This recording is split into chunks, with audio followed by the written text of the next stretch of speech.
I don't like you. I'm gonna keep on that. I don't like you. Ass nigga talking about you don't like a nigga this and that. Nigga, fuck you. Ain't no nigga for you to like, you hear me? You know what I'm saying? Bitch, nigga, you just copping off a nigga. Bitch, I pull up in that wagon, you go take a picture by a G-Wagon. Boy, you really my son. Stop watching me. He started letting this shit out how he probably been feeling. He mad about his sister too, though. About his sister? Yeah, I had f***ed her a long time ago. Oh, okay. Yeah, he mad about that. He wasn't really tripping on it back then, though, you know what I'm saying? When y'all catch me, do what you do. I ain't worried about no nigga. All the nigga do is run their mouth on me, bitch. You hear me? You already know I'm strapped up. I ain't got a post. I ain't worried about none of that. Yeah, that's my little nigga without ever been in his life. No, f you. F all y'all dumb. This is Garrett Burton, known to the world as G Money, a 22-year-old rising rapper from the violent streets of Baton Rouge, Louisiana, who would be found dead on Dallas Street in the early morning hours of September 10, 2017. What makes this murder particularly chilling is not just the brutal way in which he was gunned down, but the explosive interview that preceded his death, an interview where he capped so disrespectfully that it would seal his fate forever. But before we unravel the shooting, let me take you back to where this brotherhood first began and how it crumbled into one of the most notorious rap beefs in Baton Rouge history. The story of G Money's rise and tragic fall cannot be told without understanding the complex, almost familial relationship he once shared with another Baton Rouge legend, NBA youngboy born Kentrell Gaulden. In the interview that would ultimately contribute to his demise, G Money himself described how close they once were, explaining that youngboy was like his little partner, almost like a little brother to him, someone he stayed with and looked after during their come-up in one of America's most dangerous cities. Yeah, that little nigga was like my little partner. He used to be like my little brother. He stayed with me and everything. Baton Rouge, Louisiana is a city where G Money and NBA youngboy grew up, marked by poverty, gang warfare, and a tragically high homicide rate that has claimed countless young lives before they ever had a chance to escape. In such an environment, genuine friendship is rare and precious. When you find someone you can truly trust, who has your back when bullets fly, and loyalty is tested daily, that bond becomes sacred.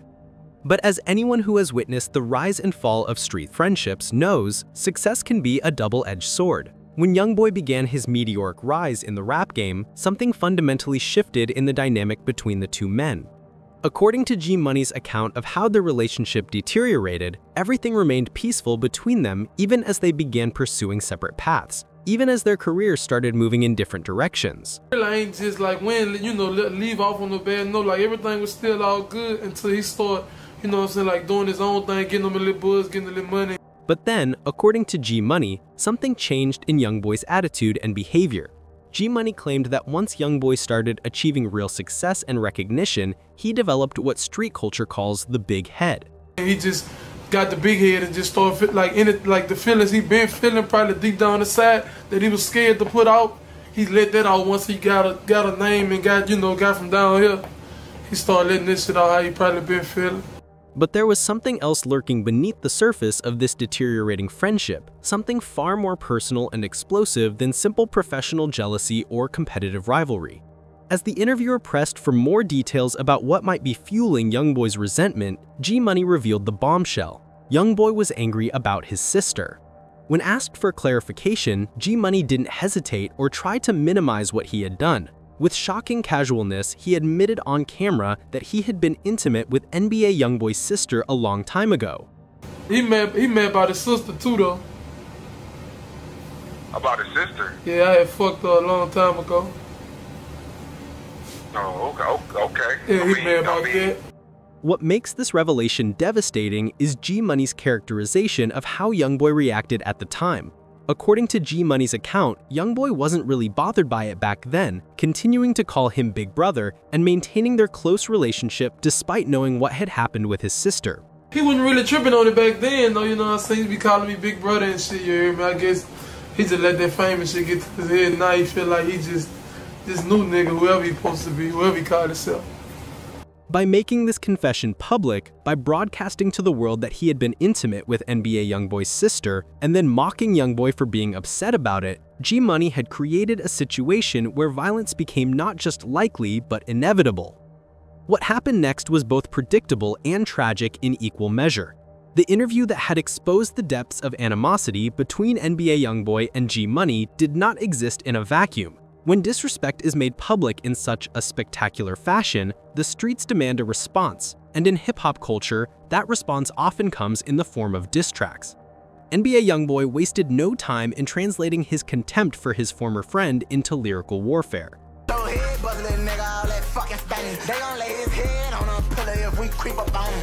Youngboy also took to Instagram to continue his assault on G Money's reputation. In one particularly pointed post, Youngboy used coded language and wordplay to suggest that he had gotten the better of G Money in some kind of confrontation. Was a nigga named Top that grew up with a dude. Until he noticed one day he thought Hayden was cool. And then after that, he started fussing with the dude. So he hit him with that K and knocked him out of his shoe. The situation was further complicated by the fact that this was not just a personal beef between two individuals. Other rappers, crew members, and associates began choosing sides and adding their own fuel to the fire. One such individual, identified as One Feezy's nephew Jonah, B made his allegiances crystal clear in a video that disrespected not just G Money, but also celebrated his eventual death. You ain't that good ass nigga. Bitch, how I look.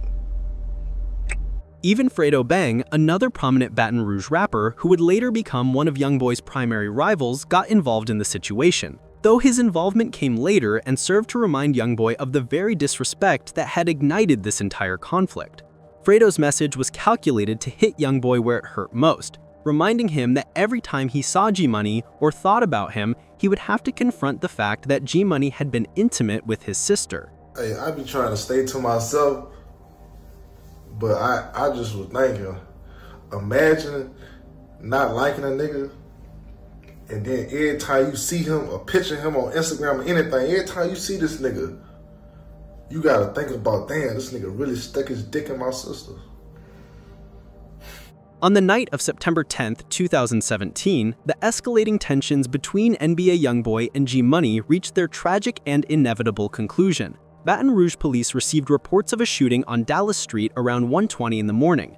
When officers arrived at the scene, they found 22-year-old Garrett Burton suffering from fatal gunshot wounds. Despite any efforts that may have been made to save his life, the young rapper was pronounced dead, becoming yet another statistic in Baton Rouge's epidemic of violence. The murder of G Money was shocking, the timing of his death coming so soon after the explosive interview where he had casually admitted to sleeping with NBA Youngboy's sister and then mocking Youngboy for being upset about it, made it impossible for people not to connect the dots and draw conclusions about who might have been responsible, or at least who had created the environment where such violence became inevitable. When the news of G Money's death reached other figures in the rap industry, the reactions varied from genuine shock to barely concealed satisfaction. I was actually asleep inside my bunk, and I was in Catahoula Correctional Center. My brother, my second oldest brother, he had just got released from prison, so he had been home like 2 months. He called the jail and told the jail to make me call him. So one of the officers called me to the key and woke me up out of my sleep and told me to call my brother. He said it's an emergency. So when I called my brother, he got on the phone, he talking, you know, like he about to tear up, he was tearing up and shit. So he was like, man, you talk to moms? I'm like, no, what up? I'm just waking up, you woke me up. He like, shit, they had a shooting by the studio, man. Niggas say G got killed. So I'm like, man, I ain't trying to hear out, you know what I'm saying? Hang up in his face, call my mom. I called my mama, she like, shit. I knew it was something, because this, you know, 7, 8 in the morning. My mama, like, she down the street from the studio. I'm like, what you doing down the street? Like, have you been shooting? And I say, so somebody got shot or something? What's going on? She like, she was trying not to tell me, you know what I'm saying? Because, like, everybody know, like, when I hear something, it's hard.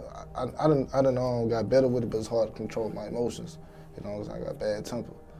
But she was like, supposed to be G. So I hang up on her. I get to calling Cleese's phone. I get to calling Uncle Will's phone. All our closest partners, nobody picking up the phone. I kept calling Will. Uncle Will ended up picking it up. He was like, And he confirmed it, you feel me? He broke down crying on the phone. So when I hear that from him, I dropped the phone. I started walking towards my bunk, and I just broke down on the bunk, and I just broke down in tears, like you know how a baby cry, and you know how a baby cry just yell. I really just sat there and locked up. You know what I'm saying? In front of 120 grown men, you know what I'm saying? In a real war zone, I broke down. You feel me? That's how it really is. And I'm the type of person, like, a lot of stuff don't move me. I'm nonchalant to a lot of things, like, you know what I'm saying? I don't know. I think my life that made me like this, but so it takes a lot to make me show emotion. You know what I'm saying? It take a lot to get a tear out of me. Before then, I don't think I had cried in like a year and a half or something. You feel what I'm saying? In one particularly disturbing moment captured on camera, fellow rapper Quando Rondo was being interviewed by Vlad TV when the conversation turned to the topic of rappers being killed in their own cities. The interviewer began listing names. All the rappers get killed in their own city. You know what I'm saying? XXXTentacion, Nipsey Hussle, Chinx Drugs, Young Greatness. I've interviewed a lot of these guys. When the interviewer then asked about the rapper from Baton Rouge who had been killed, Quando Rondo's reaction was telling. He laughed, a reaction that seemed inappropriate given the gravity of the topic, before catching himself and refusing to say G Money's name directly. Who's the dude in Baton Rouge that got killed? I'm not gonna mention it, because I just realized who I'm talking about and whatever. But a lot of people have gotten killed. Quando Rondo's refusal to speak G Money's name, combined with his inappropriate laughter, suggested either that he was aligned with Youngboy's side of the conflict, or that he simply had no sympathy for someone who had brought his fate upon himself by confessing to such a profound violation and then mocking the victim of that violation for being upset about it. Perhaps the most haunting aspect of G Money's death is that he had, in some sense, understood the reality of the world he lived in. In an interview conducted before his murder, G Money had spoken with surprising candor about death, tragedy, and the psychological toll that growing up in violent environments takes on young men. When asked about how the constant presence of death affects people mentally and psychologically, his response was both thoughtful and prophetic. Sometimes it'll affect you mentally, because you know, like, it's somebody who you just be with every day, and you know, like, y'all done did a lot together, and then one day this person just, you know, like, just gone forever. Yeah. And you just gotta face it. These words take on a tragic new meaning when viewed through the lens of his own death. G Money understood the reality of sudden and violent loss. He had lived through the deaths of friends and family members, had witnessed firsthand how someone you see every day, someone you build memories and experiences with, can simply vanish forever in an instant of gunfire. Yet despite this awareness, despite understanding the stakes and the dangers, he made the fatal decision to go on camera and confess to one of the most profound violations possible. The question of who actually pulled the trigger that killed G Money remains officially unanswered, though street gossip and public perception have long since rendered their own verdict. NBA Youngboy has never been officially charged with the murder, and to this day maintains his innocence in any legal sense. But however, the court of public opinion, fueled by the diss tracks, the threats, and the very public nature of their beef, has drawn its own conclusions. Youngboy himself addressed the mounting tensions and allegations directly. When y'all catch me, do what you do. I ain't worried about no nigga. All the nigga do is run they mouth on me, bitch. You hear me? You already know I'm strapped up. I ain't got a post. I ain't worried about none of that. Yeah, that's my little nigga without ever been in his life. No, you. All y'all dumb. Whether Youngboy himself was present at the scene, whether he ordered the hit, or whether he simply created an environment where his associates felt compelled to act on his behalf, the connection between G Money's confession and his death remains one of the most discussed and debated topics in Baton Rouge rap circles. What cannot be debated is the tragic waste of potential that G Money's death represents, and the role his own words played in sealing his fate. At just 22 years old, he had his entire life ahead of him. The interview was not just inflammatory, it was a point of no return, a public humiliation of someone who had the means, the motive, and the street credibility to ensure that such disrespect would be answered with violence. Like, I can't really explain it, but that don't happen to us in our circle, you know what I'm saying? So everybody really in disbelief. Everybody really thought it was just a rumor and stuff, you know what I'm saying? So everybody, every time they see me, man, what's down? Everybody talking about G, you know? He gone, you feel what I'm saying? So, yeah. You were locked up. Were you able to attend the funeral at all, or no? No. Again, the government, you know what I'm saying, Baton Rouge, I was scheduled to go to the funeral, but somehow the day before the funeral, the warden got a call and said I was arrested security. You know what I'm saying? They felt like something was gonna happen at the funeral if I was to come. So they did end up letting me go to the viewing of the body the day before. You know what I'm saying? So I did get to see his body, touch him one last time. You know what I'm saying? Have a little talk with him. But I had talked to him actually probably like an hour or two before he had died. I told you I had phones in jail, so you know. So I'm glad I did have that talk with him. I just sometimes I wish I would have told him, you know, leave. You know what I'm saying? Because he actually, a lot of people don't know, the only reason G was in Baton Rouge was because he was waiting on me. I was supposed to get released that week from jail, but being, you know, a rapper from Baton Rouge and, you know, the system being behind after us, they took it upon themselves to say that they was looking after my life, saying that they feel like if I came home, I was going to either retaliate or get killed. So they said they feel like I should stay in jail a couple more months. Do you remember the first time you met G Money? The first time I met G Money was in the 4th grade. We went to Bakerfield together. Paint that picture for us. No, I'm sorry, Park Ridge Elementary. Paint that picture for us. The first time you met him. First time I met him, like he was just always, he wasn't a class clown, but he was the old fly tall nigga that always, with 2 goals. He was the youngest nigga I ever met with 2 goals. He that tall fly nigga that's about to just drive you all day. You know what I'm saying?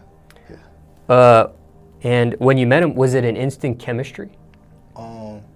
When I first met him, yeah. No, we was cool. We was on some speaking, but it was never like, you know, that's my partner. But we was just on some what up, nigga. You know what I'm saying? I see. Like he known me for like always being a nigga. Like I ain't like he told me one day, he like, bitch, I remember you was about to fight somebody. Like I think that nigga was bigger than me or something. You know, he like, man, you don't never stand down. That's why he always liked me. You know what I'm saying? Who was rapping first? G was rapping. G been rapping since he was like 8 years old. Do people ever think you're related? Yeah, people always ask if we brothers. So basically, we are. You know what I'm saying? When I came to jail, you know, he don't really like, you know, I ain't gonna say he love his family, but he ain't really stay with them and like you know how families be, got a lot of personal problems, you know, like my family, I got a personal problem with some of my family, you feel what I'm saying? So he really wasn't the type to stay with his family. So when I came to jail, like he was still staying by my house. You know, my mama is my brothers, his brothers, you know what I'm saying? When we were broke, you know, my clothes, his clothes, my clothes, you feel what I'm saying? Like, you know. What do you think about this case? Let me know in the comments section below. Click on one of the cards on your screen to see more videos like this.